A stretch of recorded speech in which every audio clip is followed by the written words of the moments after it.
Assalamualaikum warahmatullahi wabarakatuh. Halo semua, pada video kali ini kami ingin memberikan tutorial menghitung algoritma penjadwalan priority scheduling. Pertama-tama, kita harus tahu apa itu penjadwalan priority scheduling. Penjadwalan priority scheduling merupakan metode penjadwalan yang mendahulukan proses yang memiliki prioritas tertinggi. Penjadwalan priority scheduling terbagi menjadi dua, yaitu penjadwalan preemptif dan non-preemptif. Penjadwalan preemptif mempunyai arti kemampuan sistem operasi untuk memberhentikan sementara proses yang sedang berjalan untuk memberi ruang kepada proses yang prioritasnya lebih tinggi. Penjadwalan non-preemptif adalah salah satu jenis penjadwalan di mana proses yang sedang berjalan tidak dapat disela. Di saat proses berada di status running atau sedang berjalan, maka proses tersebut akan dieksekusi hingga selesai.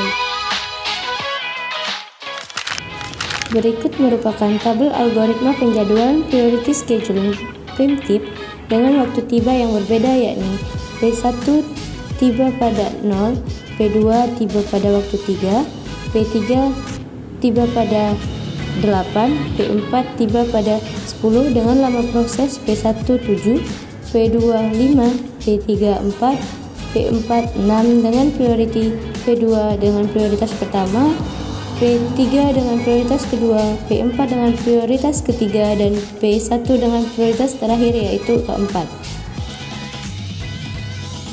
Bisa dilihat di tabel, P1 mempunyai saat tiba 0 dengan lama proses 7. Lalu P1 berjalan hanya 3 detik. Karena apa? Karena ada P2 yang diprioritaskan. P2 memiliki waktu tiba 3, maka dari itu proses dari P1 dilangkahi oleh P2 yang harus diprioritaskan. P2 berjalan dengan lama proses 5. Ia bisa menyelesaikan proses tersebut sampai habis dikarenakan waktu dari P3 adalah 8. Hal tersebut dilakukan oleh semua proses dari P1 sampai seterusnya hingga proses mereka semua selesai. Cara mencari waiting time pada priority scheduling yakni seperti pada Gantt chart yang sudah dijelaskan. P1 menunggu sebanyak 15 karena P1 menunggu P1 yang kedua diproses. P2 menunggu sebanyak 0 karena saat P2 tiba langsung diproses. P3 menunggu sebanyak 6 karena P3 menunggu P3 yang kedua diproses.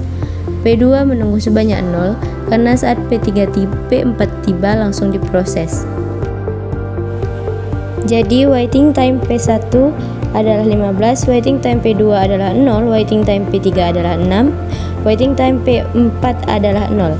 Cara mencari average waiting time yaitu P1 ditambah P2 ditambah P3 dan ditambah P4 menghasilkan angka 21, lalu dibagi dengan 4 dengan banyaknya proses. 21 dibagi 4 menghasilkan 5,25 milisecond. Cara mencari turnaround time priority scheduling preemptif menggunakan rumus saat selesai dikurang saat tiba. Saat selesai P1 adalah 22 dan saat tiba P1 adalah 0. 22 dikurang 0 sama dengan 22. P2 waktu selesai adalah 8 dan waktu tiba adalah 3. 8 dikurang 3 sama dengan 5. P3 waktu selesai adalah 18 dan waktu tiba adalah 8. 18 dikurang 8 sama dengan 10. P4 waktu selesai adalah 16 dan waktu tiba adalah 10. 16 dikurang 10 sama dengan 6. Hasilnya, cara mencari rata-rata yaitu P1 ditambah P2 ditambah P3 ditambah P4 yaitu 22 ditambah 5 ditambah 10 ditambah 6 menghasilkan angka 43. 43 dikurang 4 yaitu banyaknya proses. 43 dikurang 4 menghasilkan 10,75 milisecond.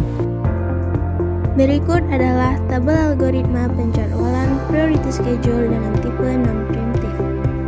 Pada tabel ini terdapat 4 proses yakni P1, P2, P3, dan P4 dengan saat tiba yang sama yakni di detik 0.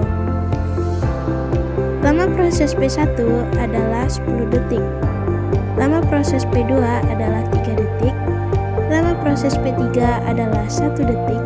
dan lama proses P4 adalah 6 detik. P2 memiliki prioritas pertama di mana P2 akan dieksekusi terlebih dahulu dibanding dengan P1. P1 memiliki prioritas kedua yang akan dieksekusi setelah P2 selesai. P3 memiliki prioritas ketiga dan P4 memiliki prioritas terakhir yakni prioritas 4. Pada Gantt chart tersebut, kita dapat melihat P2 dimulai dari detik 0, dikarenakan saat tiba P2 adalah 0, dan selesai di detik 3, di mana lama proses P2 menghabiskan waktu sebanyak 3 detik. P1 dimulai dari detik 3, dikarenakan P1 harus menunggu proses P2 selesai, dilanjutkan dengan lama proses P1 adalah 10, di mana P1 selesai pada detik 13. Kenapa pada penjadwalan ini P2 dimulai pertama dan P1 dimulai kedua? Ini dikarenakan P2 memiliki prioritas 1 atau prioritas pertama, dan P1 memiliki prioritas kedua. Untuk menentukan turnaround time, kita dapat menggunakan rumus lama proses ditambah dengan waktu tunggu.